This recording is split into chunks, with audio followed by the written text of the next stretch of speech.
क्या वाकई में रिवीजन करना इतना इंपॉर्टेंट है, या हम वेट कर सकते हैं कि एक बार पूरा सिलेबस खत्म होगा फिर हम रिवीजन स्टार्ट करेंगे? देखो, मैंने यहाँ पर स्टूडेंट्स को दो कैटेगरीज में डिवाइड करा है। एक प्रैक्टिकल बात कर रहे हैं।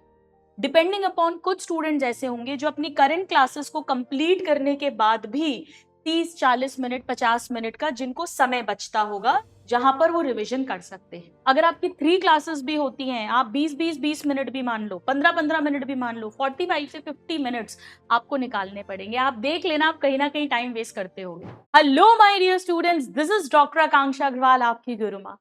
एक क्वेश्चन जो मैक्सिमम स्टूडेंट्स इस समय को परेशान करता है वो ये है कि रिवीजन कैसे करें अपनी ऑनलाइन या ऑफलाइन, आप जहां भी कोचिंग जा रहे हैं उन ऑन गोइंग क्लासेस के साथ में। यानी हमें डेली अपनी रेगुलर क्लासेस करनी है और उसके साथ हम रिवीजन कैसे करें। यहाँ पर मैं कुछ प्रैक्टिकल तरीकों की बात करूंगी जो आई होप कि आपको बहुत ज्यादा हेल्प करेंगे। पहले तो एक बात समझो कि क्या वाकई में रिवीजन करना इतना इंपॉर्टेंट है, या हम वेट कर सकते हैं कि एक बार पूरा सिलेबस खत्म होगा फिर हम रिवीजन स्टार्ट करेंगे। सुनो ध्यान से। देखो, अभी प्रॉब्लम क्या हो रही है कि जो सिलेबस है वो तो शताब्दी एक्सप्रेस की स्पीड से भाग रहा है। यानी सिलेबस आपका लगातार बढ़ता जा रहा है। अभी तक आपका ऑलमोस्ट 70-80% सिलेबस सब जगह पर हो गया होगा। मिनिमम 60-65% तो हो ही गया होगा आपका सिलेबस। और रिटेंशन जो है, याद आना, वो कम होता जा रहा है। बताइए मुझे कमेंट बॉक्स में कितने स्टूडेंट्स के साथ ऐसा हो रहा है कि ऐसा लग रहा है कि सब कुछ भूलते जा रहे हैं, कुछ भी याद नहीं आने वाला। यानी एक बात तो तय है कि सिलेबस बढ़ता जा रहा है, स्ट्रेस बढ़ता जा रहा है, और याद रखना ऐसा लग रहा है और मुश्किल होता जा रहा है। तो एक बात तो तय है कि रिवीजन तो आपको अभी ही स्टार्ट करना पड़ेगा। Revision now is a must. इसमें तो कोई दो राय नहीं है। तो जब आपके टीचर्स बोलते हैं कि रिवीजन करना है, मतलब अभी से करना है। अब प्रॉब्लम ये है कि क्योंकि ऑलरेडी ऑनलाइन या ऑफलाइन क्लासेस में हमारे 6-6 7-7 घंटे पहले तो अटेंड करने में जाते हैं, और उसके बाद में हमें उसको भी याद करना पड़ता है, क्वेश्चंस लगाने पड़ते हैं, होमवर्क या डीपीपी करनी पड़ती है। तो हम कैसे इसको करें? देखो, मैंने यहाँ पर स्टूडेंट्स को दो कैटेगरीज में डिवाइड करा है। एक प्रैक्टिकल बात कर रहे हैं। डिपेंडिंग अपॉन कुछ स्टूडेंट्स ऐसे होंगे जो अपनी करंट क्लासेस को कंप्लीट करने के बाद भी 30-40 मिनट 50 मिनट का जिनको समय बचता होगा, जहां पर वो रिवीजन कर सकते हैं। अब हो सकता है ये टाइम आपका 25 मिनट हो, 30 मिनट हो, जो भी। अगर आप टाइम वेस्ट नहीं करते हैं तो इतना टाइम आपको मिल जाएगा। स्पेशली अगर आप सेकंड ड्रॉपर हैं, थर्ड ड्रॉपर हैं, तो बहुत आराम से आपको इतना टाइम मिलेगा, क्योंकि आपने पहले चीजें पढ़ी हुई हैं। तो करंट क्लासेस को करने में आपको थोड़ा कम टाइम लगता होगा। लेकिन अगर मान लीजिए आप 12th तक भी सीरियस नहीं थे, आपका फर्स्ट ड्रॉप है, एक तरह से आप पहली बार पढ़ रहे हैं, या आप 12th क्लास में हैं जहां पर आपको बोर्ड्स की भी प्रिपरेशन करनी है, तो काफी सारे स्टूडेंट्स के साथ ऐसा होता होगा कि करंट क्लासेस के साथ आपके पास कुछ टाइम बचता ही नहीं होगा। बल्कि कभी कभी किसी दिन तो ऐसा लगता होगा कि यार आज की क्लास भी नहीं हो पाई। तो ये दो कैटेगरी के स्टूडेंट्स के लिए मैं दोनों के लिए बात करूंगी। जो आप पर अप्लाई होता है उसे आपको फॉलो करना है। यहाँ पर 147 और यहाँ पर 17 रूल। अब इस रूल के बारे में आपने बहुत सारे टॉपर से भी सुना होगा। ध्यान से सुनो। आपको क्या करना है, जैसे ये तो आप मेरी रामबा, ये जो मैंने खुद, जब मैंने अपनी पीएमटी की, एआई पीएमटी की प्रिपरेशन की थी, जिसे आप नीट बोलते हो, और मैंने मेरे पूरे एमबीबीएस में जब मैंने प्री पीजी की प्रिपरेशन की थी तो खुद फॉलो किया था। मैं क्या करती थी, जैसे सपोज करो आप ट्यूसडे है आज, मान लो आपकी ट्यूसडे की जो आज की क्लास है वो तो आप पढ़ ही रहे हो, लेकिन शुरू के 15 से 20 मिनट में आपको जो मंडे वाली क्लास है उसे रिवाइज करना। ये तो करना ही करना है। नेक्स्ट डे आपको, नेक्स्ट डे को मैं डे 1 मानूंगी। जो मंडे को क्लास हुई है उसे आप ट्यूसडे को रिवाइज करोगे, करोगे ही करोगे। आप भले ही ऐसे ऐसे करो, लेकिन आपको उसको रिवाइज करना ही करना है। ये बात ध्यान रखना, और आप बहुत आराम से कर सकते हो। अगर आपकी 3 क्लासेस भी होती हैं, आप 20-20-20 मिनट भी मान लो, 15-15 मिनट भी मान लो, 45 से 50 मिनट्स आपको निकालने पड़ेंगे। आप देख लेना, आप कहीं ना कहीं टाइम वेस्ट करते होगे। ऐसा हो ही नहीं सकता कि हम ये समय ना निकाल सके। आप भले ही आधा पौन घंटा कम सो, और एक्चुअली सोने भी कम करने की ज़रूरत नहीं पड़ेगी अगर अपन ने जहाँ से टाइम वेस्ट हो रहा है वो यूट्यूब की शॉर्ट्स और इंस्टा की रील्स और समय बर्बाद करना और एक ही टॉपिक को 10 टीचर से पढ़ना, ये सब छोड़ देंगे अगर अपन 10 किताबें लगाना तो ये समय आपको मिल जाएगा। ये तो करना ही करना है, कैसे ही हो जाए। फिर सपोज़ आप वेडनेसडे पे आए, तो वेडनेसडे को वेडनेसडे वाली क्लास करी प्लस वही 15 से 20 मिनट ट्यूसडे वाली का रिविज़न कर। यानी डे 1 यानी नेक्स्ट डे पे आप पिछले वाली क्लास को रिवाइज करोगे। ये हर स्टूडेंट को करना है, भले वो इस कैटेगरी का स्टूडेंट है या इस कैटेगरी का स्टूडेंट है। ये बात तो आप बिल्कुल गांठ बांध लीजिए, क्योंकि ये रिसर्च है कि अगर हम जो पहला रिवीजन है वो जितना जल्दी करते हैं उतना ज्यादा रिटेंशन पावर हमारा बढ़ जाता है।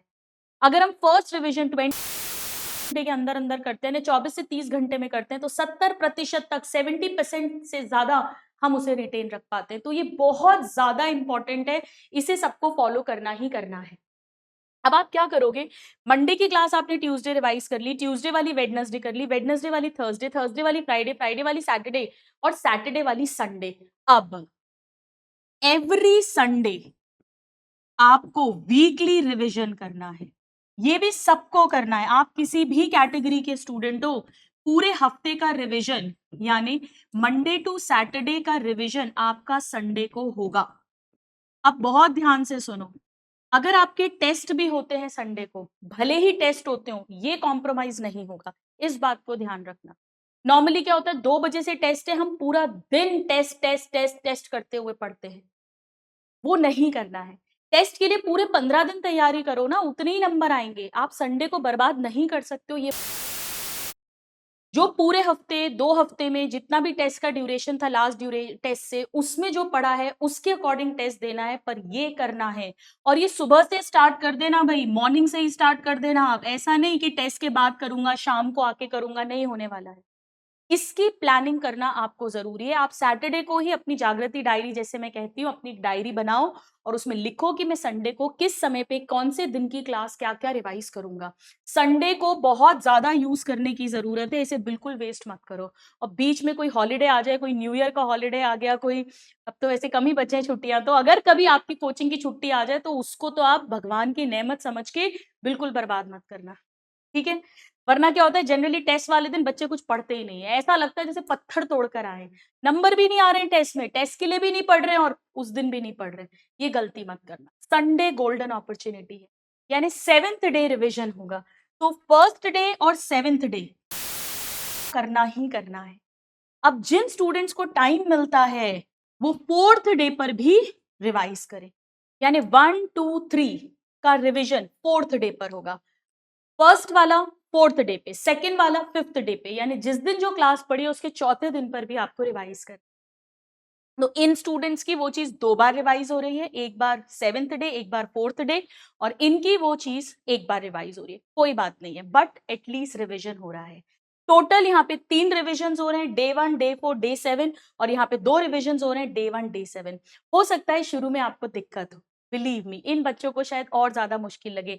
मेरे कहने पर इस चीज को 10 दिन रेगुलरली करके देखना, आपकी इजीनेस बढ़ जाएगी। जिस चीज में आपको 20 मिनट लगते थे, आप देखना आपको 15 मिनट लगने लग जाएंगे, धीरे धीरे 12 मिनट, 10 मिनट, आपका टाइम फास्टन होता जाएगा। पर इसे फॉलो करना पड़ेगा, सिर्फ वीडियो सुनकर कुछ नहीं होगा, उसे फॉलो करना पड़ेगा। चलिए अब करते हैं, अब हम कहाँ से रिविजन करें। देखो, बहुत सारे स्टूडेंट्स हैं जो ये पूछते हैं कि मैम एनसीईआरटी से पढ़े, नोट से पढ़े, क्या वन शॉट से रिवाइज कर लें, या पीडब्ल्यू में जैसे हम लोग समरी लेक्चर्स देते हैं, जहां पर पूरा पूरा चैप्टर एक एक घंटे में हम टीचर्स आपके लिए दे देते हैं, आपको उससे करें, या क्वेश्चंस के थ्रू करें, या टेस्ट के थ्रू करें। मेरी बात ध्यान से सुनिए। देखो, नोट से रिवीजन तो बहुत बढ़िया रहता है, क्योंकि नोट से ही हमने लर्निंग करी हुई है, तो हमारे दिमाग में एक इमेज रहती है। तो आप नोट से रिवाइज करो, बहुत अच्छी बात है। एनसीईआरटी बायो में तो रीड करनी ही करनी है। कई स्टूडेंट जो सेल्फ स्टडी कर रहे हैं, हो सकता है वो एनसीईआरटी से ही पढ़ रहे हो। तो जहां से भी पढ़ रहे हो, करंट में पढ़ रहे हो, यानी याद कर रहे हो चीजों को, फर्स्ट टाइम जो पढ़ रहे हो, फर्स्ट उसी से रिवाइज करोगे। जहां से पढ़ रहे हो वहीं से रिवाइज करोगे। वन शॉट से रिवीजन बाद के लिए रखिएगा, या तब बैकलॉग है, या पूरा पूरा चैप्टर आपको एक साथ रिवाइज करना है। सपोज आपने संडे को सोचा है कि आज मैं पूरा मॉलिक्यूलर बेसिस को रिवाइज कर दूंगी, तो जैसे मैंने ई2 पे डाला हुआ है 3 साढ़े 3 4 घंटे में पूरा चैप्टर पढ़ाया है, उसको फटाफट फटाफट फटाफट कर लिया। समरी लेक्चर्स आप बिल्कुल यूज कर सकते हो। अगर आप पीडब्ल्यू के स्टूडेंट हो तो समरी लेक्चर्स आपके बैच के साथ मिलते ही हैं आपको, उन्हें यूज कर सकते हो।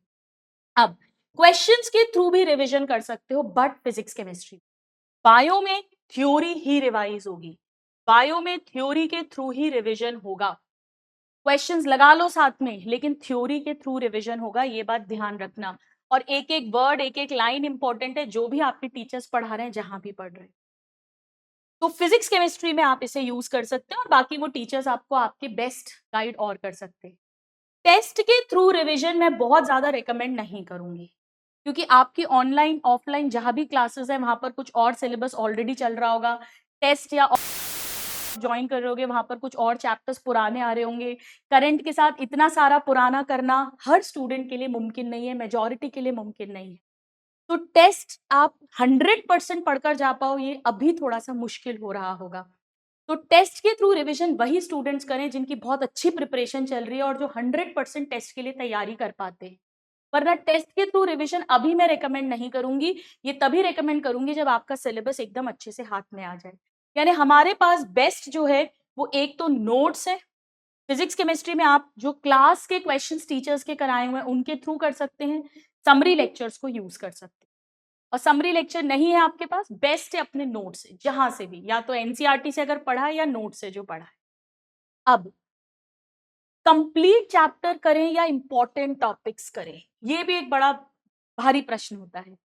देखो, पहले इंपॉर्टेंट टॉपिक्स कर लो, यानी चैप्टर के जो वीक बट जो आपके लिए वीक है बट जिनपे से क्वेश्चंस बहुत आते हैं। सपोज ह्यूमन जीनोम प्रोजेक्ट आपको याद नहीं होता, डीएनए फिंगरप्रिंटिंग, आजकल बहुत क्वेश्चंस आ रहे हैं, इंपॉर्टेंट टॉपिक है, जनरली वीक है, तो उसको बार बार रिवाइज करो।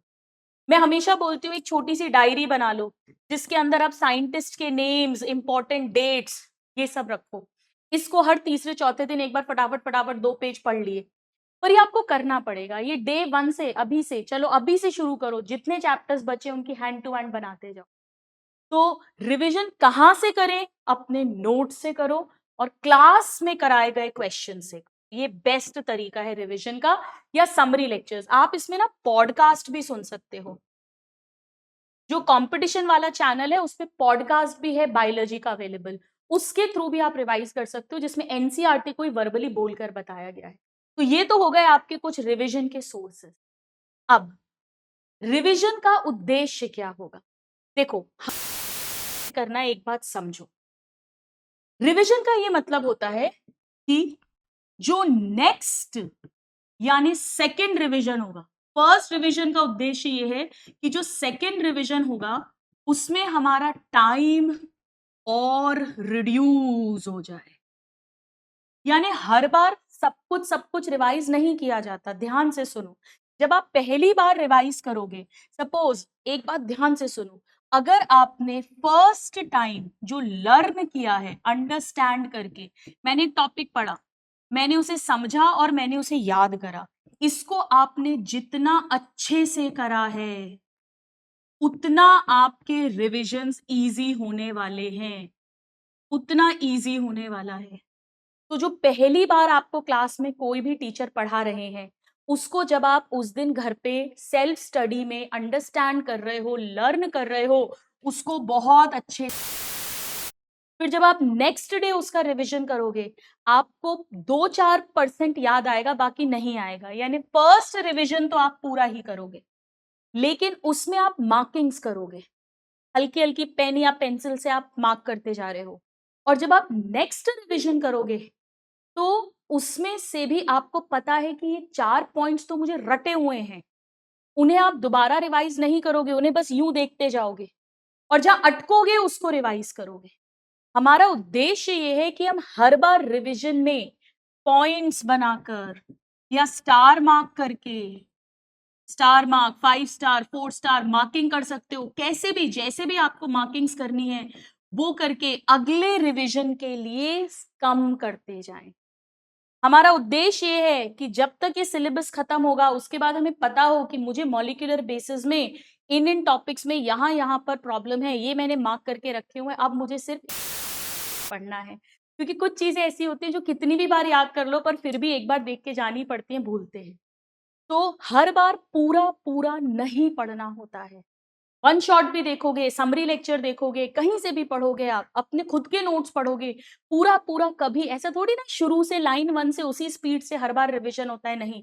हर रिविज़न का उद्देश्य ये है कि इस बार मुझे कितना याद आया, सपोज़ मुझे 20% याद आया था, 80% याद नहीं था, मैंने उसे रिवाइज़ करा, उसे फिर से मैंने लर्न करा, अंडरस्टैंड करा, लर्न करा, ताकि अगली बार मुझे फिर उसमें से 10-15% याद आ जाएगा, उसे फिर मैं तिबारा कभी रिवाइज़ नहीं करूँगी।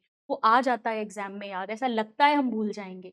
यानी हर रिविज़न में आपको शॉर्ट लिस्टिंग करती जानी है, छाँटते जाना है, ताकि अगला-अगला रिविज़न कम होता जाए।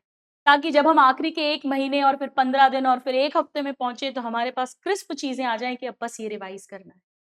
तो डे 1 हीट रिविज़न करोगे, डे 4th पर आप देखना आपका समय कम लगेगा, डे 7th पर आपका समय और कम लगेगा। अगर आपने पहली बार लर्निंग अच्छे से करी है, पहला रिविज़न अगर आपने अच्छे से करा है, तो धीरे-धीरे रिविज़न का टाइम कम होता है। ये सुनने में शायद आपको थोड़ा-सा मुश्किल लगे, लेकिन अगर आपने इसे फ़ॉलो करा, इसको मेरे कहने पे 10 दिन रेगुलरली फ़ॉलो करो, फिर मुझे इसी कमेंट बॉक्स में बताना कि आपको कितना बेनिफिट हुआ। ये वो टिप्स हैं स्टूडेंट्स जो मैंने खुद पर्सनली फ़ॉलो करी हुई हैं। तो रिविज़न करना है, येस 100% करना है। अभी से करना है, बिल्कुल करना है। इंतज़ार नहीं करना पूरा सिलेबस खत्म होने का। कैसे भी करके टाइम निकालना है। जिनका ऑलरेडी टाइम निकल रहा है, उन्हें फर्स्ट या नेक्स्ट डे, फिर 4th डे, फिर 7th डे रिवाइज़ करना है। जिनका टाइम नहीं भी निकाल रहा, कैसे भी करके अगले दिन तो रिवाइज़ करना ही है पिछली क्लास को, और संडे को 7th डे को अच्छे से। बेस्ट है अपने नोट से, जहाँ से पढ़ रहे हो, लर्न कर रहे हो, वहीं से रिवाइज़ करो। और हर बार रिवीजन में मार्किंग्स करते जानी है, ताकि अगली बार कौन-सी चीज़ें छोड़नी है और कौन-सी रिवाइज़, वो हमारी शॉर्ट लिस्ट। तो आई होप कि ये आपको हेल्प करेगा to revise with your online और offline classes, with your ongoing classes. So all my blessings, all my love to you, and I do hope that this will be of help to you. Thank you. God bless you.